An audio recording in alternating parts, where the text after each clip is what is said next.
इस वीडियो में हम लोग चर्चा करने वाले हैं कि आप दरोगा कैसे बन सकते हैं। दरोगा बनने के लिए क्या क्या योग्यता आपके पास होनी चाहिए, क्या आपका फिजिकल स्टैंडर्ड होना चाहिए।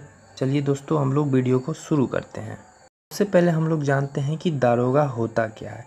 दोस्तों, दरोगा को अंग्रेजी में सब इंस्पेक्टर कहते हैं, जिसे हम पुलिस उप निरीक्षक भी कहते हैं। ये जो दरोगा होता है ये एक पुलिस चौकी का अधिकारी होता है। एक पुलिस स्टेशन में एक इंस्पेक्टर आमतौर पे होते हैं, यानी एक निरीक्षक होते हैं, और एक निरीक्षक के अंदर एक दो पुलिस उप निरीक्षक यानी दरोगा यानी सब इंस्पेक्टर काम करते हैं। और एक थाने में लगभग 10 से 12 कांस्टेबल और हेड कांस्टेबल होते हैं।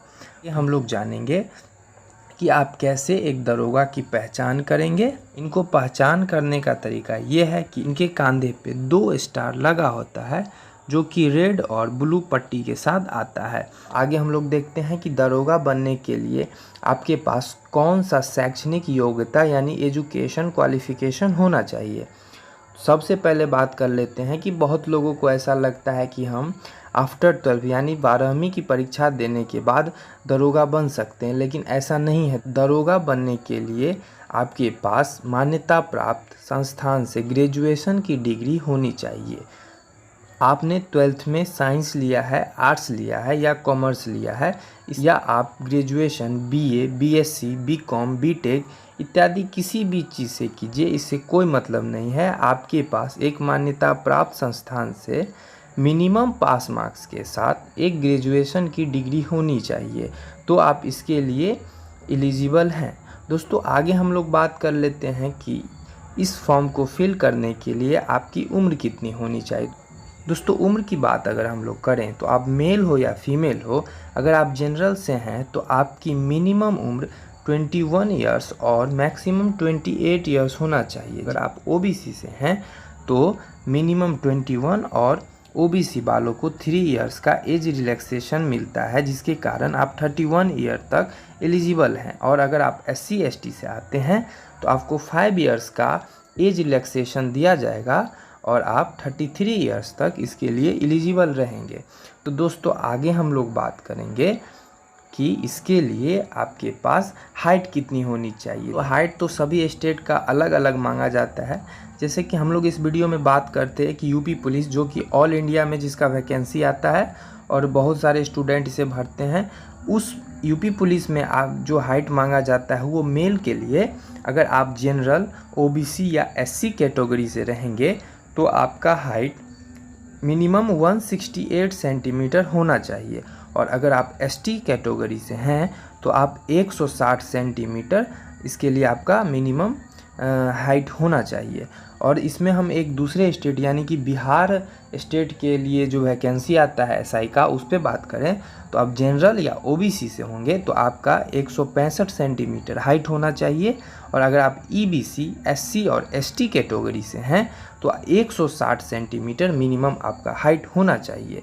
ये तो मेल का बात है दोस्तों। और हम लोग फीमेल का बात कर लेते हैं। तो यूपी पुलिस में फीमेल के लिए, सभी फीमेल के लिए ST को छोड़ के, जी हाँ दोस्तों, सभी फीमेल के लिए मिनिमम 152 सेंटीमीटर 152 सेंटीमीटर हाइट होना चाहिए, जबकि ST कैटेगरी वाली फीमेल को 147 ही हाइट मांगा जाता है। ये यूपी पुलिस के लिए। और बिहार पुलिस के लिए सभी फीमेल को 155 सेंटीमीटर लंबाई मांगी जाती है। ये सभी के लिए है। ठीक है दोस्तों, आगे हम लोग बात कर लेते हैं अब चेस्ट की। आप यूपी पुलिस का फॉर्म भरते हैं तो सभी मेल को बिना फुलाए 79 सेंटीमीटर 79 सेंटीमीटर बिना फुलाए उनका छाती होना चाहिए, और फूलने के बाद 84 सेंटीमीटर होना चाहिए। ये सभी मेल के लिए था। अब ST के लिए बात कर लेते हैं।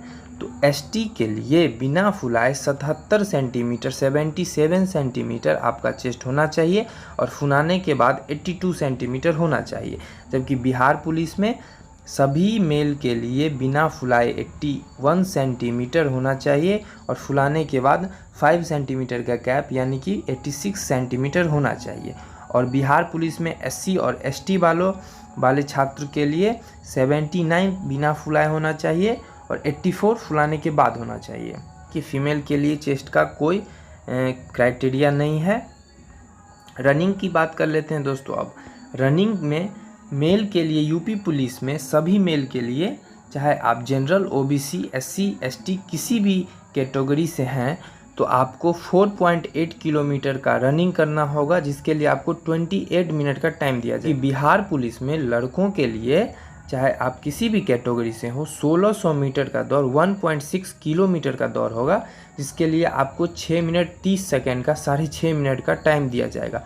जबकि यही चीज़ फीमेल के लिए अगर हम लोग बात करते हैं तो यूपी पुलिस में सभी फीमेल को 2.4 किलोमीटर का रनिंग करना होगा, जिसके लिए 16 मिनट का टाइम दिया जाएगा।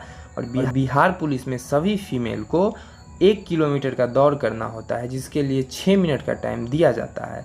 चलिए दोस्तों, अब आगे हम लोग बात कर लेते हैं कि सिलेक्शन प्रोसेस क्या है। दोस्तों, सिलेक्शन प्रोसेस के लिए सबसे पहले आप फॉर्म अप्लाई करेंगे, उसके बाद आप लोगों का रिटन एग्ज़ाम लिया जाएगा। उसके बाद अगर आप रिटन एग्ज़ाम क्वालिफाई कर लेते हैं, फिर आप लोगों का फिजिकल होगा, जिसमें कि आपका रनिंग, हाइट, चेस्ट, उसके बाद आप लोगों का हाई जंप, लॉन्ग जंप, ये सब का टेस्ट होगा। उसके बाद जब आप फिजिकल पास कर जाएंगे, फिर आप लोगों का मेडिकल टेस्ट होगा। मेडिकल टेस्ट में आप लोगों के बॉडी का टेस्ट लिया जाएगा। दोस्तों, यदि आप मेडिकल टेस्ट भी पास कर जाते हैं, उसके बाद आप लोगों का डीवी होगा, जिसे डॉक्यूमेंट वेरिफिकेशन भी बोला जाता है। इसमें आपका सभी डॉक्यूमेंट का जांच पड़ताल किया जाएगा कि आप सही हैं या नहीं। उसके बाद आप लोगों का फाइनल मेरिट लिस्ट जारी कर दिया जाएगा, जिसमें कि आप लोगों का फाइनल रिजल्ट होगा कि आपका सिलेक्शन हुआ है या नहीं हुआ है। फाइनल मेरिट लिस्ट में जिन लोगों का नाम रहेगा, उन लोगों के पास ज्वाइनिंग लेटर आएगा। ज्वाइनिंग लेटर के बाद आप लोगों का ट्रेनिंग होगा, और ट्रेनिंग के जस्ट बाद आप लोगों का पोस्टिंग हो जाएगा। पोस्टिंग के बाद आप लोगों का सैलरी आना शुरू हो जाएगा। दोस्तों, इसमें हम लोग सैलरी का बात कर लेते हैं। दोस्तों, आप लोग को पता होना चाहिए कि पुलिस के जॉब में साल में 12 महीने के अलावा 1 महीने का एक्स्ट्रा सैलरी भी दिया जाता है। यानी आप लोगों को साल में टोटल 13 महीने का सैलरी दिया जाएगा, और उनका वार्षिक वर्दी भत्ता इत्यादि अनेक प्रकार की भत्ता दी जाती है। और इसमें लगभग हम लोग अगर सैलरी इन हैंड सैलरी की बात करें, तो ये आपका 40,000 यानी 40,000 रुपये से ज़्यादा से आप लोगों का आफ्टर ट्रेनिंग स्टार्ट हो जाएगा। जैसे ही आप पोस्टिंग होंगे, आप लोग अपना जॉब स्टार्ट करेंगे, पहले महीने से ही आप लोगों को 40,000 प्लस की सैलरी दिया जाएगा। दोस्तों, इसमें अगर हम लोग प्रमोशन की बात करें, यदि आप अपना कार्य बहादुरी पूर्वक और अच्छे से करते हैं, तो आप 7 से 8 साल के बाद सब इंस्पेक्टर यानी दरोगा से इंस्पेक्टर यानी कि एक निरीक्षक बन सकते हैं। इस वीडियो में यदि आप यहाँ तक पहुँच गए हैं, तो आप लोगों के लिए एक क्वेश्चन है। आप लोगों को ये बताना है कि सब इंस्पेक्टर से नीचे कौन सा पोस्ट होता है। जी हाँ दोस्तों, आप लोग क्वेश्चन ध्यान से समझ लीजिए कि एक थाने में सब इंस्पेक्टर से नीचे, दारोगा से नीचे कौन सा पोस्ट होता है। इसका जवाब आप लोगों को कमेंट में देना है। तो इस वीडियो में हम लोगों ने एसआई यानी सब इंस्पेक्टर दारोगा बनने का सारा प्रोसेस समझ लिया है। फिर भी दोस्तों, यदि आपको कहीं पे किसी टॉपिक पे कुछ डाउट रह जाता है, तो आप लोग आराम से कमेंट कर दीजिए, आप लोगों का जवाब ज़रूर मिल जाएगा। और यदि आपको ये वीडियो अच्छा लगा होगा तो वीडियो को लाइक कर दीजिएगा, और कोई भी प्रॉब्लम हो तो आप कमेंट में बता सकते हैं। ठीक है दोस्तों, थैंक यू। फिर हम लोग मिलेंगे किसी नेक्स्ट वीडियो में। जय हिंद।